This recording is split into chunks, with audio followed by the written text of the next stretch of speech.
Hello everyone, this is Horix, and I'm gonna do a card by card analysis of a deck building of an arena deck. This is a video that I'm going to put together with an article that I did called Mastering the Arena, Introduction to the Curve. So the focus of this video will be explaining how my picks affect the curve of my deck and what is the importance of that when building your deck and achieving success on the arena. So to start, I have the option of Rexxar, Valira, and Gul'dan.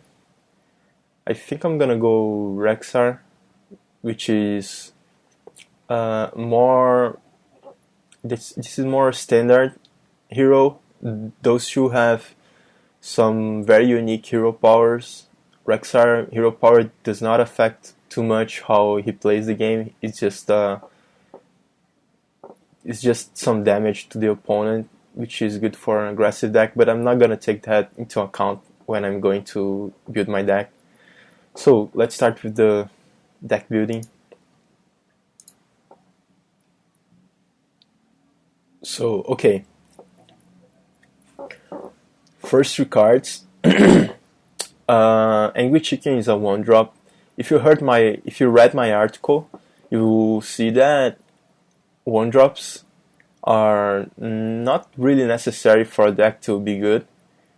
And when you have a 1-drop in your deck, it has to be something that either trades with a 2-drop or has an effect on the board when it comes into play. Angry Chicken has none of those, so this is usually not a great card to pick up early. Next one is Mind Control Tech, which is it's a good card, but it's somewhat random because first your opponent needs to have 4 or more minions, otherwise it's just a 3 mana 3/3. And even so, when the Battle Cry actually triggers, your opponent might have a small minion and you might take control of it, and that will be not great for you. Defender of Argos is more of a really solid card, and here you see that the importance of the curve will affect how this card performs on our deck, because if you have 2 minions when you play this is a great card. So to have 2 minions on your deck, you need to play something on turn 2 and 3 most likely, and then play the Defender of Argos on turn 4. So I'll take this, and let's try to get some 2-drops and 3-drops, so this will be a much better card. So okay, again, we have Multi-Shot, Wisp, and Kill Command. Wisp is it's somewhat of a trap card.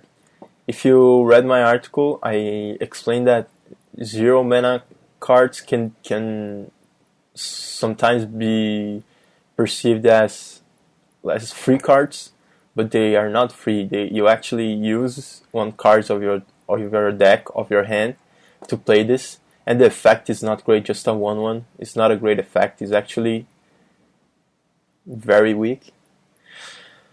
So I'm not gonna take the Wisp here. Now we have the choice between Multi-Shot and Kill Command. Either one is fine here. Kill Command is better if you have a lot of beasts in your deck. And so far, it's too early to know if I'm going to have some or not. Multi-Shot is always a great card and can be very game-changing. The effect can be very game-changing, like removing 2 minions from your opponent can be very good.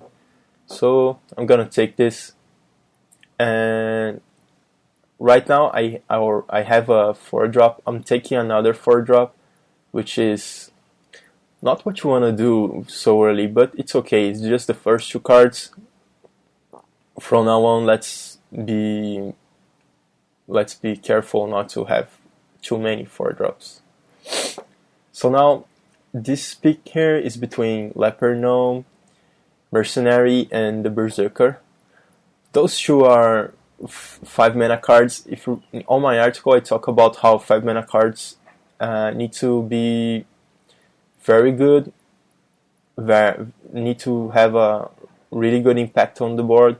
Otherwise, it might be too late for them to come by turn 5 if they don't have a good impact on the board.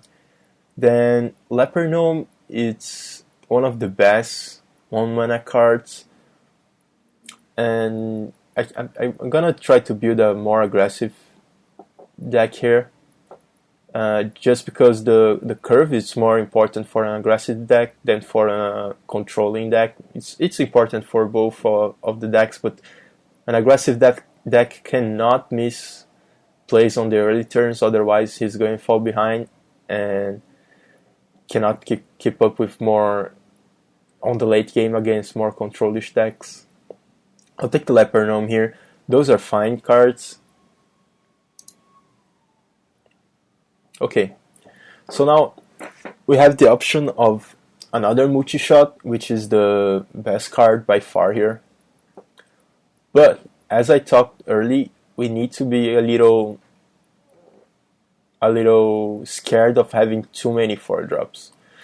Those two are really fine cards. The Grunt is somewhat not great because it has only 2 power. Most of the 2-mana cards have 3 power, and the taunt effect, it's not great on a small minion as it is on big minions. I can take the Cleric here, which is a great aggressive card because the Battle Cry effect will, if you have a minion on board, the Battle Cry effect will be very useful, will do more damage to your opponent or allow you to trade a small minion with a bigger minion. I guess this is a fine card, so I'll just take it here. Okay, I'm trying to build an aggressive deck, so the Ogre is not a great card to have, mostly because it's a 6-mana card that does nothing on the turn it comes to play. You play this, then your opponent will have a free turn to do, and he can just simply ignore this Ogre. He has no Battle Cry effect, does not have taunts or charge, so it's not a great card in my opinion. The Stormpike Commando, it's okay card. It has a nice Battle Cry effect, but one thing that is really important on the arena is to have a way to deal with big minions, even more so if you're an aggressive deck. So Deadly Shot can be very important for the deck, and it counts as a 3-drop, but you're not most likely going to use it on your third turn. I just take it. Okay, some nice cards here. Again, Frost Elemental is much better 6-drop than the Ogre, but because it freezes a character on the turn it comes to play, even if your opponent removes it on his turn, you already froze a character, so you did not just did nothing on your turn. Actually, we have the choice here between the 2 traps, and I think the Snipe Trap is better overall. Freezing Trap is more controlling card, but the Snipe is just very effective removal. Between Snipe and Frost Elemental, I'm taking Snipe just because I'm trying to build an aggressive deck, and Snipe is great on aggressive deck if you play it correctly. And I kind of need 2-mana cards. It's not great to put Snipe on the second turn, but it's a fine play if you have nothing else to do. So okay, War Golem, same problem as Ogre. Priestess, it's a nice card if you're in need of health restoration somewhat. But the Animal Companion is just insane card for the hunter. All the choices of the beasts, the 3 beasts, Misha, Leok, and I think Huffler, are great cards, great for their costs. You just a little randomness, but it's okay. All 3 choices are good here. So I'm gonna take Animal Companion. Okay, so now the Patriarch is not great on an aggressive deck because the power is too low, and the taunt is not great so great on a small minion like that. And right now I have the excluding this, I would have to pick a 1 mana minion, which is kind of risky, but I think those two are fine. The Worgen Infiltrator is great because it protects you. It protects itself from opponent hero powers such as the Mage, the Rogue, and the Druid. So you do not need to be scared of being removed freely from your opponent without him using a card. Voodoo Doctor has a nice effect later, but since I'm gonna be an aggressive deck, I think I'm gonna take the Infiltrator here. Okay, so again, War Golem, not great card because it's like it costs too much for the effect, and actually does nothing when it comes to play. Just you need one turn for it to start being effective on the board. Spiteful Smith can be really good, but so far I don't have many weapons. This is a better card for Rogue because he can always use hero power to get a weapon. And Trollmore for Series is actually a great card. Just Wind Fury and a 3-mana card that's very important on the curve. Okay. So far my curve is like I have some 2 1-mana cards and I'm kind of missing on the 2-drop here, but so far I did not get many options of 2-drops. 3 is okay so far and 4 is okay as well. The choice here, Bestial Wrath is actually not a choice at this point because the only beast I have is one Animal Companion. Everything else is not a beast, so it's kind of risky to take it here. South Sea Captain is somewhat not excellent here because I don't have many pirates. I don't think I have any. No, so far no, not many pirates, non-pirates here. And I don't think I'm gonna pick up some later, so I'll just go with Faceless Manipulator. I have no 5-drops yet, and it's a nice effect that can be good on the mid game to late game, and that's something that could be valuable for an aggressive deck.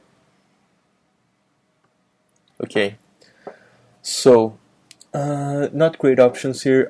Argent Squire I don't like even on aggressive deck because it has only 1 power. He somewhat protects itself, but it's not a great card. The effect of him is not great. The choice between Yeti and Guardian is more of a preference. I'm gonna take the Guardian because it's more safe card because it's harder to remove. He has less power, but I think it's okay to have it. But the choice here is more of a preference than actually card power. Both are okay cards. And I'm taking another 4-drop, but which I don't like here. But I guess 3 is fine so far. Okay, so I have the choice between Voodoo Doctor, Acolyte of Pain, and Ride Leader. Acolyte of Pain is I think more of a control card. You usually just play him and try to draw 1 or 2 cards, and that's not what you want to do on an aggressive deck. You want to have a bigger effect on the board and attack your opponent. Voodoo Doctor is fine. It's a fine 1-drop, but I already have 2. I'm gonna take the Ride Leader just because it's a great card on an aggressive deck. Do more damage and allow your minions to trade with bigger minions. Okay, finally I have a 2-drop. I'm not gonna talk again about the Squire. It's just a card I don't like. Freezing Trap is fine card, but it's more of a control